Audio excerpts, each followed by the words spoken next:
नाज़रीन अस्सलाम वालेकुम। डॉक्टर दानिश सीरियल फोकस के साथ हाजिर है। इमरान खान साहब ने एक स्टेटमेंट दिया है जिसका सवाए मजाक के और कुछ भी नहीं।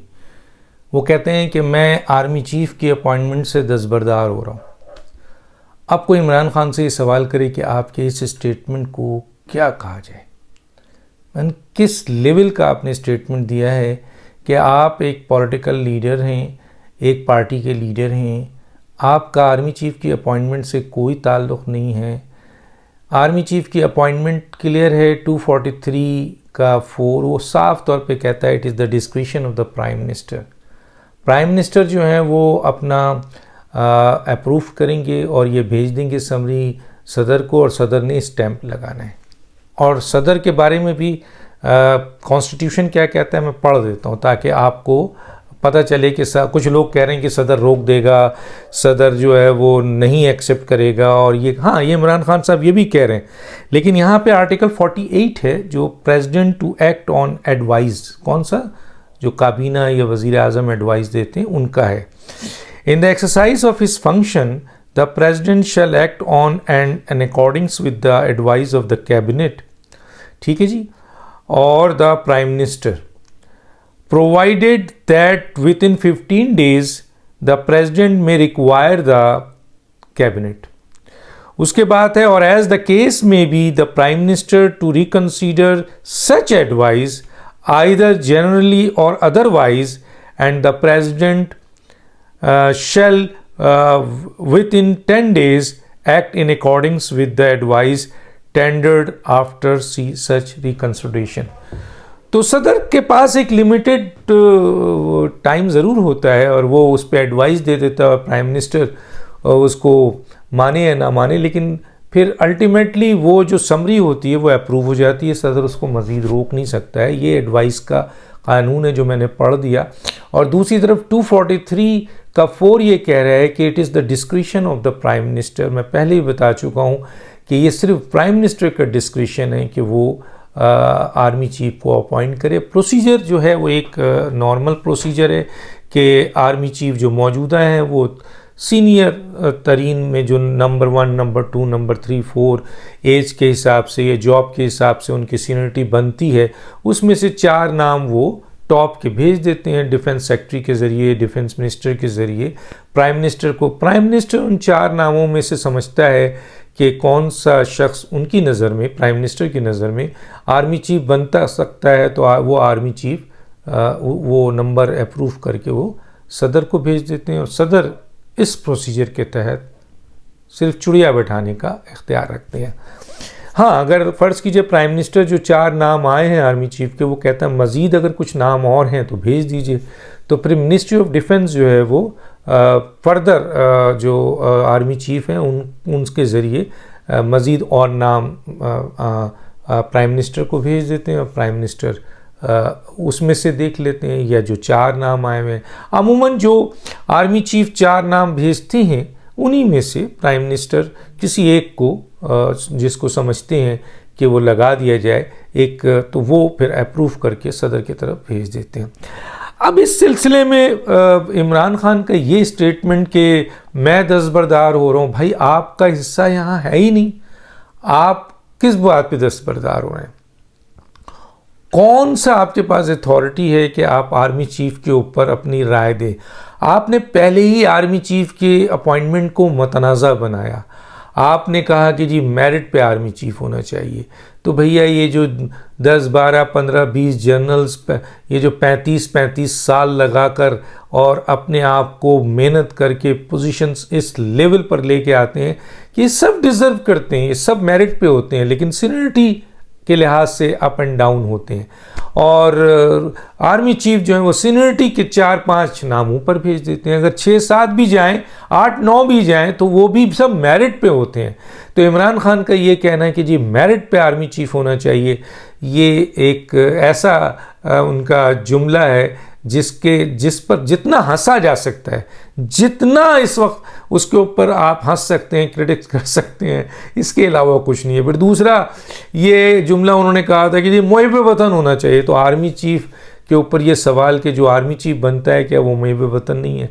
क्या आज तक पाकिस्तान में जितने भी आर्मी चीफ बने हैं क्या वो मुहिब वतन नहीं थे जो ये तकाजा कर रहे हैं? और इस लेवल तक जो जनरल जाता है और क्वालिफाई करता है और मेरिट पे आता है, क्या वो अपने मुल्क का वफादार नहीं होता है? तो इनकी पहली बात वो वाले मजाका खेज, ये तो उससे भी मजाका खेज, ठीक है जी। और फिर तीसरा अब एक और मजाका खेज स्टेटमेंट आ गया है कि जनाब अली मैं दस्तबरदार हूँ। भाई who the hell are you? Can you explain? Is there any possibility in the constitution कि आप कहीं भी मौजूद हैं? अरे भैया नवाज शरीफ नहीं है इसमें, ये मौलाना फजल रहमान नहीं है जिनकी हुकूमत है, आसिफ अली जरदारी नहीं है, उनका भी रोल नहीं है, बिलावल का भी नहीं है, मरियम का भी नहीं है। तो जो हुकूमती इत्तेहाद है उनका रोल नहीं है। तो भाई आप तो अपोजिशन के एक सियासी लीडर है, आपका क्या रोल है जो आप ये कह रहे हैं कि मैं दस्तबरदार हो रहा हूँ? ओ भाई खुदा के लिए कोई इनके जो इर्द गिर्द बैठे हुए, मैं समझता हूँ अगर लीगल एक्सपर्ट भी अच्छे होते हैं, मुशीर भी अच्छे, मुशीर जो इनके लीगल हैं उन्होंने भी इमरान खान को तबाह किया है। सियासी मुशीर ने तो किया ही किया है, लेकिन इनके लीगल मुशीर ने भी इमरान खान को इतना जलील व ख्वार किया है, इतने इनके रेफरेंसेस सुप्रीम कोर्ट ने टर्न डाउन किए हैं, इतने गलत फैसले करवाए गए हैं। इनके लीगल मुशीर कहाँ हैं? वो लीगल मुशीर जो कह रहे थे इमरान खान को कि हम चांद में पहुँचा देंगे, कहाँ हैं? आज तो बेचारे लॉन्ग मार्च में जो हैं वो चंद हज़ार लोग या चंद 100 लोग कह दें। एक सर्वे है, मैं उसको किसी वक्त आपके सामने ज़रूर पेश करूँगा। एक सर्वे है जिसमें ये कहा गया था कि जैसे 1 करोड़ वोट थे इमरान खान के पास और 70 लाख तो वोट इस्टेब्लिशमेंट ने डलवाए थे, तो 1 करोड़ 70 लाख पीटीआई के वोट हुए थे। चलें जी थोड़ी देर के मान लेते हैं कि नहीं डलवाए थे, वो 1 करोड़ 70 लाख वोट थे। उस 1 करोड़ 70 लाख वोट में वैसे तो 1 करोड़ के हवाले से बात हो रही है, लेकिन हम थोड़ी देर के लिए पूरा एडवांटेज इनको दे देते हैं। 1 करोड़ 70 लाख वोट जो है उनके इमरान खान के, उनमें से 70% लोग वापस हो चुके हैं इमरान खान की हरकतों को देखकर, उनकी खुराफात को देखकर, उनके झूठे वादे को देखकर, उनके 3 साल 4 साल के 3 साल 7 माह के उनकी हुकूमत को देखकर, केपीके में 10 साल से ज़्यादा हुकूमत को देखकर, उनके रवैये को देखकर, फ़ौज के ख़िलाफ़ उनकी साजिशों को देखकर, साइफ़र साजिश की हक़ाइक़ सामने आने पर, और तो कहते ये हैं कि तकरीबन 30% जो लोग अभी तक इमरान के साथ चिपके हुए हैं 1 करोड़ 70 लाख में, वो यूथियाज़ हैं जो ये सुनने को तैयार नहीं है कि इमरान से कोई गलती हो सकती है या इमरान कोई गलती कर सकते हैं। वो इमरान को भगवान समझते हैं नाउज़ुबिल्लाह। तो वो इमरान को भगवान जैसा जो भगवान ने कह दिया वो इमरान साहब है। भाई हमारा अल्लाह जो है वो तो उसकी तो हुक्म है और उसने बताया हुआ भी है, और दुआ ऐसी चीज़ है कि वो उसको भी तब्दील कर देता है। लेकिन इनका जो यूथियों का भगवान है, यानी इमरान खान जो यूथियों के भगवान है, वो यूथियों की 30% जो यूथियाज़ हैं वो इमरान खान को किसी भी सूरत में गलत नहीं समझते हैं, उनको किसी भी सूरत में झूठा नहीं समझते हैं, करप्ट नहीं समझते हैं। वो समझते हैं ये हमारा भगवान है, जो कहेगा सही कहेगा। तो ये 30% हो गए। तो 1 करोड़ 70 लाख में से 30% ले लें या 1 करोड़ में से 30% ले लें, ये एक मैं अहम तरीन सर्वे आपको बता रहा हूँ और किसी वक्त वो सर्वे मैं आपके सामने ज़रूर पेश करूँगा। तो इमरान खान की पीटीआई को ज़बरदस्त धचका पहुँचा है और इसी वजह से लॉन्ग मार्च जहाँ कहा गया था कि 50 लाख अफराद आएंगे, वहाँ मैक्सिमम 7 दिन इमरान खान खड़े हैं तो 7,000 मैक्सिमम एक जगह था, बाकी 4,000, 6,000, 4,000, 5,000, 3,000।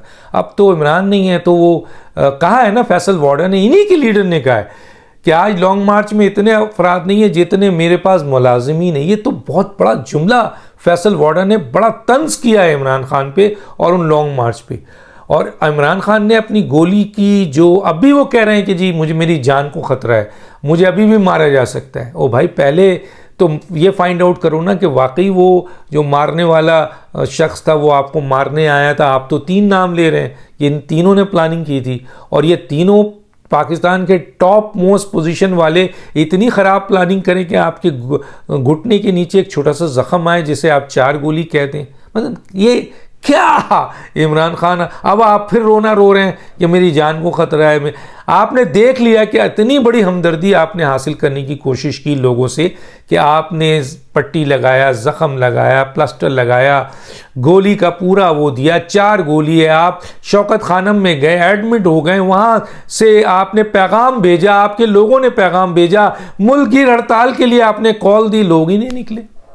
तो लोग अब आपको समझ चुके हैं, आपके सब ड्रामे को पहचान चुके हैं। लोग अब आपके साथ नहीं हैं। जो आप इंटरनेशनल टीवी को इंटरव्यू देते हैं कि ये डरते हैं इलेक्शन कराने से, ये डरते हैं मुझसे और मैं इलेक्शन में बहुत भारी अक्सरियत, ये आपकी सोच थी। वो जो आप हटे थे हुकूमत से और आपको 30-40 हज़ार अफराद ने आकर जलसों में अपनी प्रेजेंस शो की, तो उसमें आपको लगा कि शायद 22 करोड़ अवाम आपके साथ है। ऐसा नहीं है। 12 करोड़ 10 लाख तो सिर्फ वोटर हैं, जिसमें से 7 करोड़ 8 करोड़ वोट डलते हैं, 3.5 करोड़ वोट जो है वो साइलेंट है। आप कहाँ से ये 25-50 हज़ार के लोगों को समझते हैं कि ये पूरा, और ये इसमें भी आधा जो है वो तमाशबीन होते हैं। आपके जलसे ऐसे होते हैं कि तमाशबीन चले जाते हैं। तो किसने आपको कह दिया? आज भी आप कह रहे हैं। बहरहाल जब वक्त आएगा इलेक्शन का देख लिया जाएगा, लेकिन कबल अज़ वक्त इलेक्शन आपके डर से नहीं किया जा रहा है। कबल अज़ वक्त इलेक्शन इसलिए नहीं किया जा रहा है कि पाकिस्तान की इकॉनमी को, पाकिस्तान को बेहतर हालात दिए जाए। इंटरनेशनली पाकिस्तान को दोबारा खोला जा रहा है, मईशत को बेहतर किया जा रहा है, FATF से निकाला जा रहा है। क्राइसिस में जो पैक हो गया था पाकिस्तान, उसे आहिस्ता आहिस्ता वापस अपनी पोजीशन में लाया जा रहा है। इसलिए सब, चाहे वो फौज हो, चाहे वो हुकूमत हो, चाहे वो मेन स्टेक होल्डर, सब एक स्टेज पे, एक इस पेज पे हैं कि इस वक्त मुल्क को इस क्राइसिस से निकाल कर, और अगला इलेक्शन जब अपना इसहाक डार साहब आपका वो जून में ऐलान करेंगे 2023 को, क्या कहते हैं आपका बजट, उसके बाद इलेक्शन हो जाएगा। देख लेंगे कितने लोग आपके साथ हैं, उसमें पता चल जाएगा। हालांकि ये सिर्फ शहरी इलाकों में आपका रिएक्शंस है, वो भी सोशल मीडिया के तहत। गांव में तो इलेक्शन का तरीक़ेकार ही दूसरा होता है, और वही तरीक़ेकार है जो पुराना तरीक़ेकार है, उसमें आपका सोशल मीडिया काम नहीं आता है। तो इस वक्त सूरत हाल है, आप रो भी पड़े हैं, लड़ भी पड़े हैं, आप लड़ रहे हैं लोगों से। मेरी इत्तला के मुतालिक आपकी लड़ाई हुई है, बहुत ज़्यादा बहस हुई है आपकी अपना उनसे जो आपके करीब तरीन लोग हैं, जो करीब तरीन लोगों का नाम मैं नहीं लेना चाहता, उसमें हुआ है। और हुकूमत की तरफ से भी और फ़ौज की तरफ से आपको करारा जवाब मिल चुका है एब्सोल्युटली नॉट का। आपके लिए अब दरवाजे कहीं के खुलने वाले नहीं हैं, ये बता दूं। अब आपको उसी वो जो पुरानी आपकी नौकरी थी, उसी पे आपको आपके लोगों को पार्लियामेंट जाना है, वरना फैसल वार्डर जैसे लोग अभी बहुत सारे निकल के आएंगे। हाँ, मैं बता चुका था कि जो आपके अंदर ही इतनी बगावत है कि एक तरफ बगावत है, दूसरी तरफ परवेज़ इलाही ने आपको समझा दिया है। मेरा ख्याल आपको समझ आ गया मैं क्या बोलूँ, इसमें व्लॉग कर चुका हूँ। बहुत अच्छी तरह परवेज़ इलाही ने समझा दिया कि मैं 10 सीट से अपनी ही बात मनाऊंगा, तुम्हारी बात नहीं मानूंगा। और वो कर रहे हैं, आप भी मजबूर हैं, क्योंकि आपने उनको हटाया तो आपकी बड़ी गिरफ्त है पंजाब में, और मरकज़ में भी अभी गिरफ्त है। इस पर भी एक्शन होना है। आपको पता है कि मैं इसी से नहीं निकल सकता, तो आगे क्या होगा। डॉक्टर दानिश को इजाज़त दीजिए। अल्लाह हाफ़िज़।